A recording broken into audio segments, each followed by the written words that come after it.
Good morning, nerds. It is I. Well, 2023 is finally coming to an end, and with that I thought it would be a perfect time to reflect on the time that I've spent with tabletop RPGs this year. I'll look back over the high points, the low points, and the surprises, along with going into how the channel has been this year and what I'm looking forward to in 2024.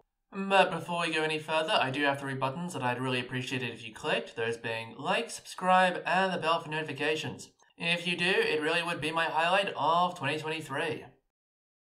So, let's dive straight in. The Year for me began with a 3-parter playing Burning Wheel, specifically the Trouble in Hocken starter adventure that they have for it. As those of you who watched my Confessions of a Forever GM video will know, I rounded out last year with what had up to then been my final session as a player, but although that campaign ended with that group, I then took over as GM and ran them through some Burning Wheel. Now, to give you my opinion on this, I should give you a bit of history. Burning Wheel is an indie tabletop RPG designed by Luke Crane, who is also the designer of Torchbearer, and both of the games share a lot of DNA, more than just from being high crunch dark fantasy RPGs with d6 dice pools.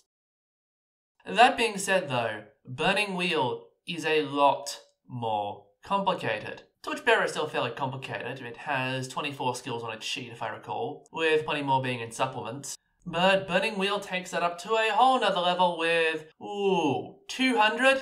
It's something like that. It's ridiculous. Oh, and each of those has predefined difficulties for almost every task that you can think of. No, there are no difficulties for laundry. That's because there is no skill for laundry, which is apparently the only thing they missed. There is even a skill for arson. There is a skill for drinking, but not of consuming alcohol without getting drunk. No, that's just your fort stat. No, the drinking skill is for competitive drinking, because that is something important enough to need its own skill apparently. There's a wine tasting skill, there's a special debate skill, but only for dwarves, because nobody else gets into debates apparently. Okay, there are other debate skills for non-dwarves, but still, Stentorius debate is a dwarf-only skill, and there are plenty more besides. And that's just a skill list. I haven't tried to explain the core mechanic. In theory, it's a d6 dice pool system, where normally you try to roll a 4 or more on each die to get its successes. Although that number can be lower, it can be 3 or 2 from time to time, but we're not going to get into that. So you roll a number of dice and try to get a number of successes equal to or over an obstacle. That sounds easy enough, right? Think again. First off, every time you roll, you have to record your experience from that roll, which is based off the obstacle of the test. If it's easy, you get a routine experience. If it's tougher, it's difficult experience. And if it's really, really tough, it's challenging. Easy enough, right? No, it isn't. You see, the way you figure out whether it's routine, difficult, or challenging is by comparing the number of dice you have to a chart. There is theoretically a formula for 5 dice and below. If you'd have at least 50% odds on your roll, it's routine. If you would have less than 50% odds, it's difficult. And if you would have 0% or less as your chance, then it's challenging. And if you're wondering about that last bit, just you wait. You see, although you count your dice, you don't count all of your dice. If you get any dice from spending fate, persona, or deeds, the 3 meta currencies collectively referred to as Arta, I hope I got the Sanskrit pronunciation correct there, well, those Arta dice don't count towards your dice compared to the obstacle to get routine, difficult, or challenging. So how many of each do you need? Well, the answer is you look it up in a table. It depends on whether you're using a skill, a stat, or certain very specific emotional attributes. It's a mess. And don't get me started on combat. There are 3 forms of combat. Duel of Wits, which is social combat, which I've not used yet. Range and Cover, which is for pew-pewing people with bows at long distances. And Fight, which is a system that's great for one-on-one duels and a pain in the ass for everything else.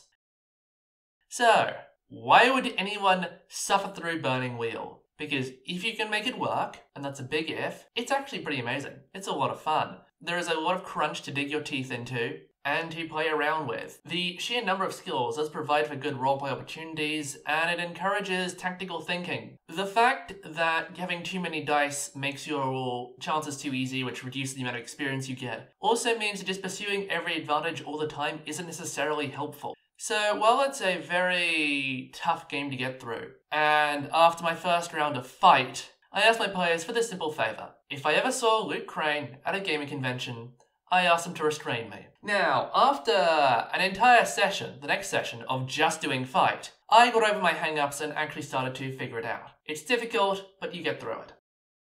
As for Trouble in Hocken itself, the setup is in not medieval Poland, Lithuania.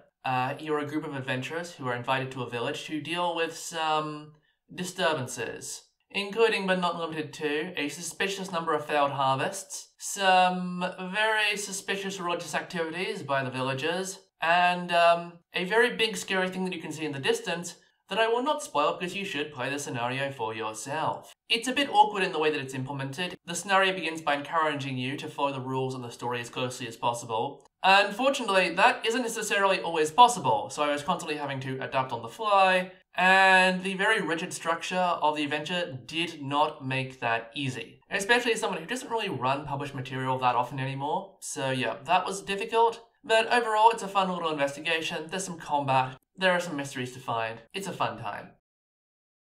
So one Friday evening, one of my other players from my then D&D group asked, "Hey, do you want to do an impromptu game?" Which I said, sure. And another person in a Discord server we were both in also said sure. And so we come to the second game that I played this year, which is Sasho's Secret Source homebrew game system, that was invented entirely on the fly along with the scenario itself. What were the rules, you ask? Very simple. You had 3 basic traits. One you were very good at, which you got a D10 for. One you were pretty good at, which you got a D8 for. And one you sucked at, which you got a D4 for. For everything else, you used a D6. The way the mechanics worked, you rolled the relevant die for whatever you were doing. D10, D8, D6, D4. And tried to get a 4 or better. In terms of how I did difficulty, I just used the D&D advantage-disadvantage system. So if it was an easy task, you roll twice, keep the highest. And if it was a tricky task, you roll twice, keep the lowest. Nice and simple. And I did also use D12s for hit location. That entire rule set was either made up as I was eating dinner before the game, or in the middle of the game, including the hit location where the players rolled an attack and it was, oh, damn it, how are attacks supposed to work? And so I made them roll hit location to buy myself a few extra seconds. That's why I did that. Overall, while they weren't exactly deep for a one-shot, the lightweightness and simplicity of those rules really worked well.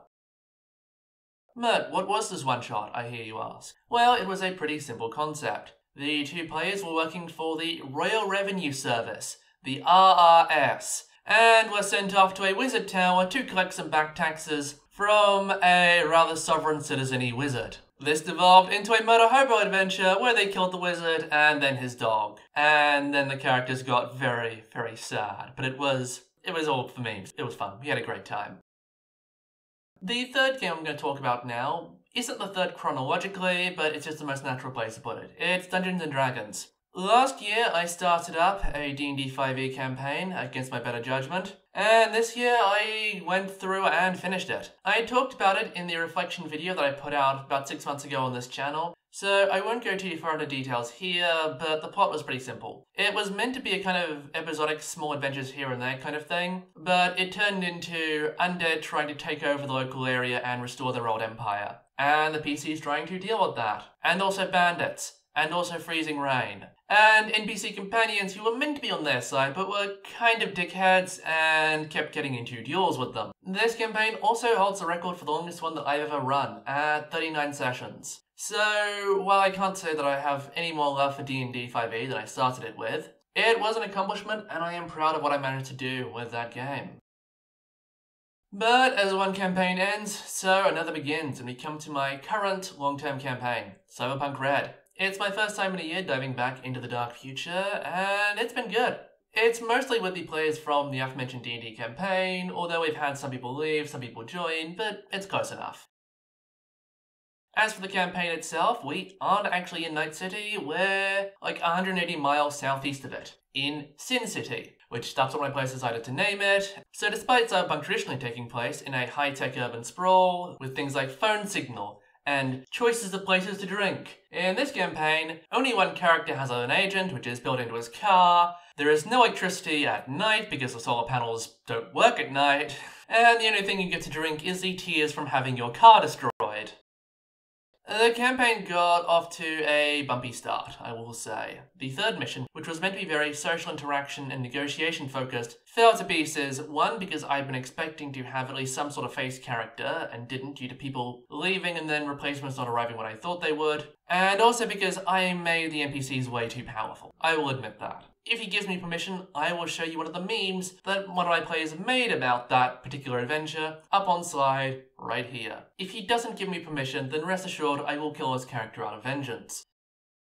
That being said though, I cleaned up my act and got on with making more material. I have had a bit of trouble with material for this campaign, specifically writer's block. It's been a struggle to actually create the prep for these sessions. So unlike the D&D campaign, where I was always several sessions ahead of where the players were because I kept overwriting, here I've been struggling to keep up with even half a session's worth of stuff, which has been difficult, but I've been managing. I do have the next adventure at least sketched out in concept, so there's that. But I'm going to have to do a lot more for this one. We're currently about 20 sessions in, and the campaign is supposed to end when the players have finished leveling up Sin City. At the pace that we're going, that will take, 80, 90 sessions. So I suspect that this campaign will be about twice as long as any campaign that I've ever run. Whew.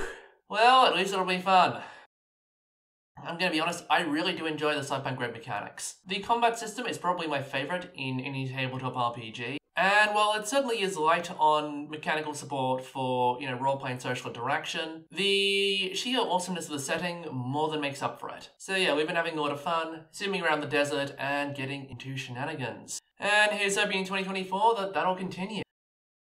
But merely playing Cyberpunk once a week is not nearly enough to quell my RPG appetite. And so, one Friday when a player was like, "Hey, I thought we were having a game today, then I realized it was Friday, not Saturday," I threw together another impromptu one-shot, although this time it was not Sasho's Secret Source homebrew system. It was Call of Cthulhu. And specifically, it was the haunting demo scenario for that game. We ended up completing it over 2 sessions in the space of 3 weeks. It was meant to be done more quickly than that, but the week we were meant to do the second session, one of the players was engaged in a very important activity that would change the face of humanity forever and No, he was sleeping.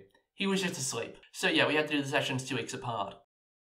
Again, I have a video about this up on my channel, you should go watch it. So I'll only give you the cliff notes here. In terms of Call of Cthulhu's mechanics, I found that the damage was too high and the sanity was too low. It was very easy for characters to be absolutely crippled by even like a 10-foot drop, while confronting an undead eldritch horror was apparently less stressful and madness-inducing than an unwanted tax bill. That being said though, the investigation section before you actually get into the haunted house was very well executed. I think my players actually found the clues in basically reverse order, but the whole thing still made sense. So I've got to give it to Sandy Peterson and Chaosium for absolutely nailing the adventure design in the first half. And with this, we now come to my most recent RPG experience, which for once does not see me as Game Master. It's time to talk Pathfinder. Now, as I mentioned in both of my last 2 videos, my good friend Noah, aka the Darkly Yours YouTube channel, has started up a Pathfinder 2e game, and I am part of it. We've only had session 0 plus 1 game so far, as we're going through Menace Under Atari, and once we finish that module, I will have a proper video up about it. But for now, here are my initial thoughts. The first thing I'd like to address were people in the comment section pointing out that playing a character who can't do anything in combat is kind of stupid.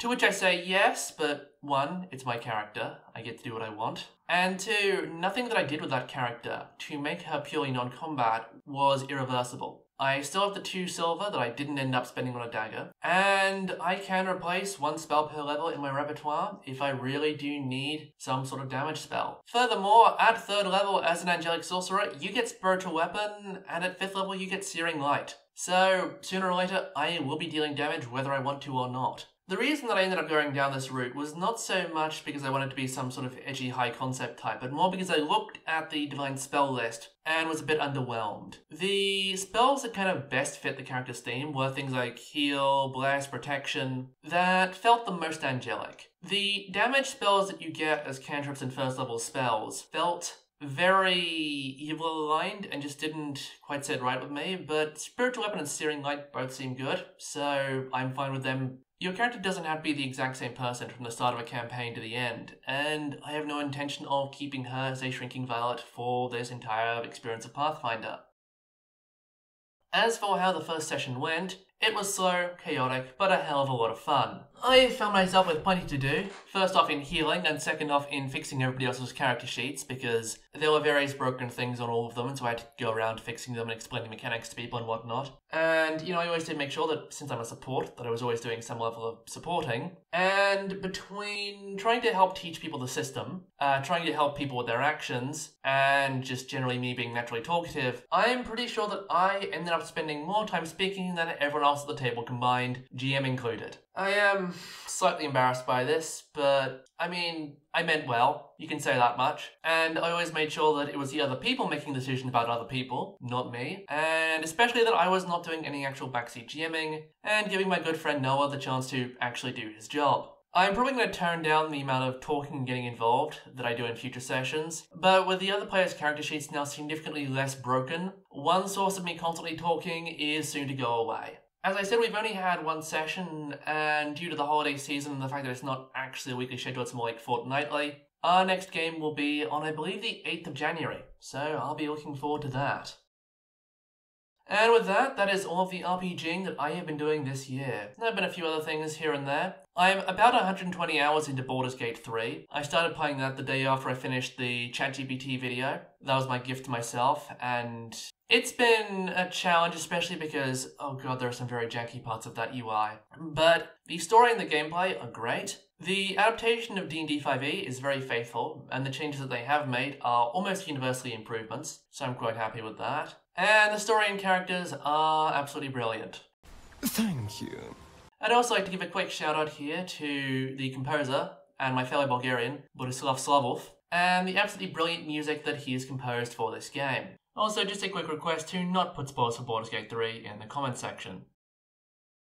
So, what do I have planned in the tabletop RPG world for next year? The two biggest things that I have planned are continuing with Cyberpunk and Pathfinder. I doubt that I'll get the Cyberpunk campaign finished next year just because I've set myself a lot of material to get through and I am determined to get through all of it. When I say material to get through here, it's not written. It's a vague concept. The idea is that each time they complete a mission, the town levels up in one of its 5 stats. And given that they started with 5 points total across the 5 stats, they need to get to at least 25, possibly more, to finish leveling the town up. There is a lot for them to get through, but almost none of it has been written. The third RPG that I suspect that I'll be playing this year will actually be Amazing Tales, the kids RPG. And the reason I suspect I'll be playing that is that's what I got my 2 little brothers for Christmas, and they've already been playing it without me, at least if my stepmother is a reliable source. How dare you! So, once I make it up to see them again, I will have to show them how game mastering is done. In terms of other things I'd like to do, the RPGs that I most want to try are Imperium Maledictum, the new 40k RPG, Cult Divinity Lost, because that game has been on my radar for, 4 years now, and I still haven't got around to playing it, and Red Markets, which again, another game that I've been meaning to play for literally years now. That being said, it's a pretty good game for one-shots, so maybe I'll just try and grab 2 or 3 players and do it in the next month or 2. That'd be fun. And now if you'll indulge me, I'd like to do just a very quick year in review for this channel. Although I actually technically made the channel itself back in 2021, along with the first lot of eyeball art, I only put up the first video on it back on the, I believe, 21st of February. And since then I've managed to get 65 subscribers and over 3,600 views across 22 videos. And of those, the best performing one has been the Dark Sun video with nearly 1,100, and I've had another 2 with over 700 views, those being the ChatGPT and Confessions of a Forever GM videos. So, I am very happy with how those turned out. I'm gonna be honest, I had no real idea how well this channel would do. I'm glad that it's shown at least some signs of growth, because otherwise that would be depressing. But there's still a long way to go. In terms of the videos that I want to make, the next big one is Operation Large But Painful, which I will actually announce what that is. It's taking me back to a time before this channel of my first excursions in RPGs on the internet, and to some actual plays that were recorded of Cyberpunk games that I GM'd for a West Marches server a bit under 3 years ago. And of those recorded actual plays, one of them is possibly the worst session that I have ever GM'd. And so, I have offloaded all 4 hours of footage. I am making my way through and doing a very detailed half reaction, half like self-reflection feedback kind of thing. And I hope to have that out early next year. I'm going through it very slowly because, as you can imagine, it is not an unpainful experience. But it's actually been quite fruitful and given me some important things to think about and to develop within my skill set. So you should look forward to that in the first part of this year. Along with that, with the 10th anniversary of D&D 5th edition, and with the 2024 editions of the D&D rulebooks coming, I want to do a retrospective on D&D 5e, how it rose to prominence, and why it's now falling from grace. That'll be a really interesting one to get into. Hopefully that will be around April. I'd also like to do another video on ChatGPT, although with this second video I will probably take a very different approach. That video will come out whenever it comes out. And of course there will be videos on whatever topics happen to interest me. As for subscriber goals, let's see if we can get to 1,000. I have no idea how realistic it is, but it's a round number and me like you round numbers. So that's what we're aiming for by the end of 2024.